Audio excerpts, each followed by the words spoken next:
Trump a encore reculé. Après avoir menacé l'Iran de crimes de guerre, de génocide, Tangerine Palpatine a encore failli à mettre à exécution ses menaces. Je vous dirais au grand soulagement de la communauté internationale qui se demande d'ailleurs pourquoi le peuple américain tolère un président mentalement inapte. Vous regardez Unmade in America. L'Iran a déjà mis fin aux modalités exprimées à qui voulait bien l'entendre là, quand Trump appelait ça un cessez-le-feu. Appeler ça un cessez-le-feu, c'est déjà étirer l'élastique de la vérité pas mal raide.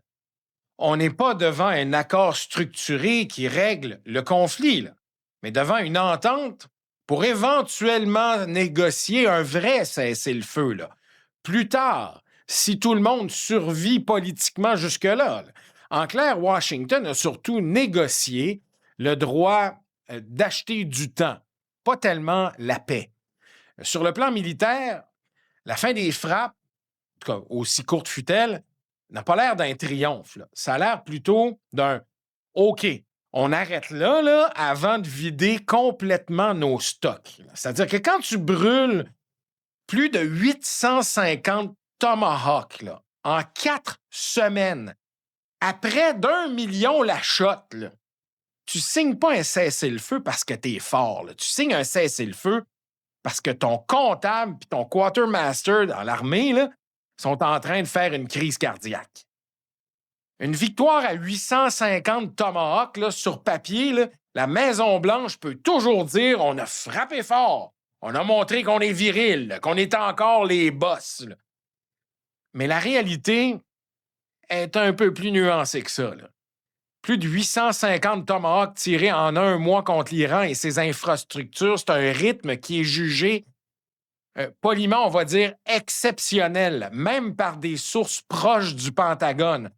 Un coût qui se compte en milliards, là, juste pour les missiles de croisière, avec un prix unitaire, là, comme je vous disais, autour de 1 à 1,5 million par missile. Là. Je veux dire, et là, ça, c'est le coût des missiles, mais il ne faut pas que vous oubliez qu'il y a des salaires à payer, il y a des opérateurs, il y a les équipages, il y a tout ce beau monde-là, la reconnaissance, le fuel derrière tout ça. Là.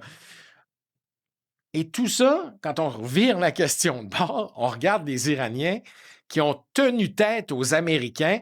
Oui, c'est vrai, avec une armée qui a été décimée, avec une force aérienne et navale qui a été détruite dès le début du conflit, mais à coup de drones Shahid qui coûtent à peu près là, un peu moins de 50 000 canadiens chacun et qui sont capables de saturer les défenses puis d'obliger Washington à répondre avec des systèmes infiniment plus coûteux. On parle ici là, d'une des armes centrales de la stratégie américaine, là, les Tomahawks. Là. C'est pas des feux d'artifice pour le 4 juillet. Là.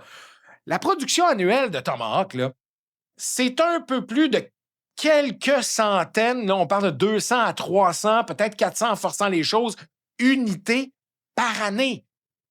Alors que les drones Shahid, on est capable d'en sortir 100 par jour. Je veux dire, ça, voyez-vous la distinction? Là? Je veux dire, essayez de calculer ça comme vous voulez. Là. La grande démonstration de force a surtout démontré que l'arsenal le plus précieux des États-Unis est largement consommable et à une vitesse extrêmement rapide et a déjà été consommé. Il y a déjà des sonnettes d'alarme qui sonnent. Là.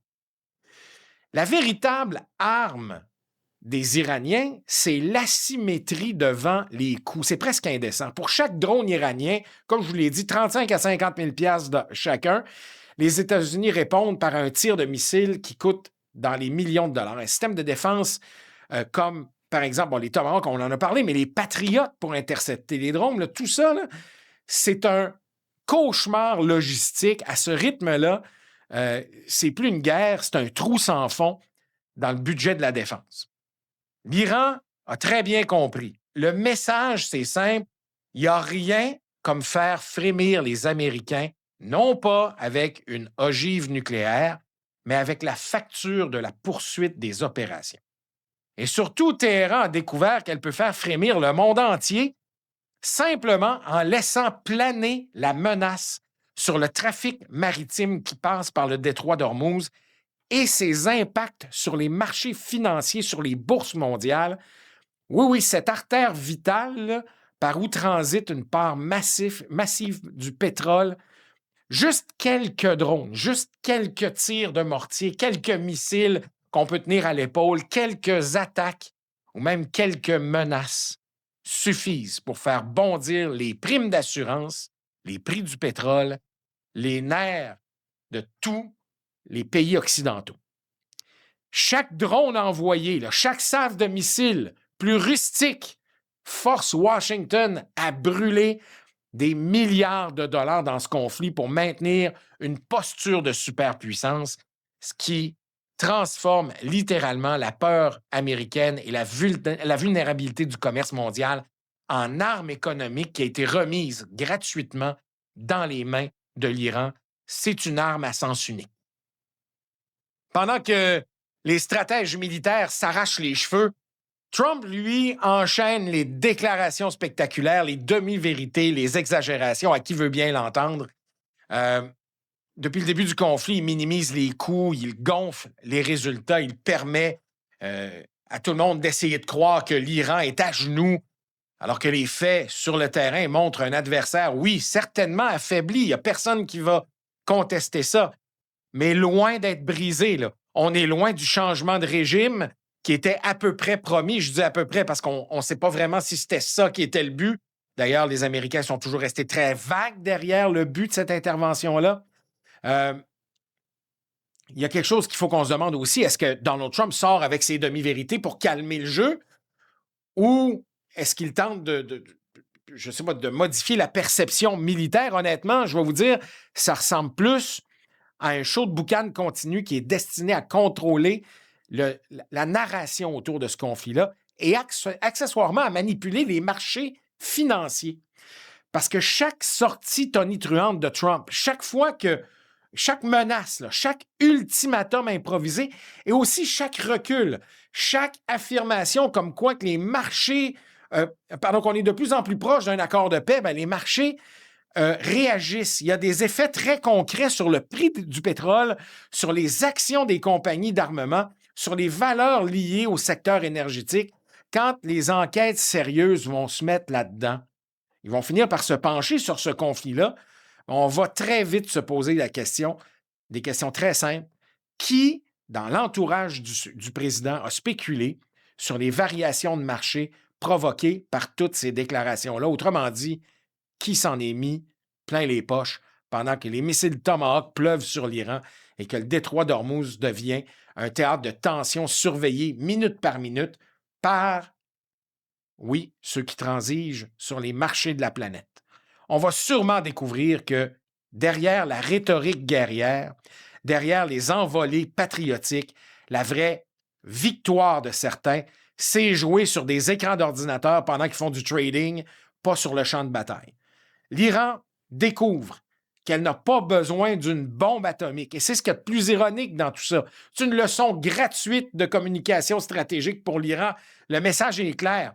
Même sans l'arme nucléaire, le régime a réussi à tenir tête à la première puissance militaire mondiale, a encaissé une pluie de Tomahawk et est quand même resté debout politiquement.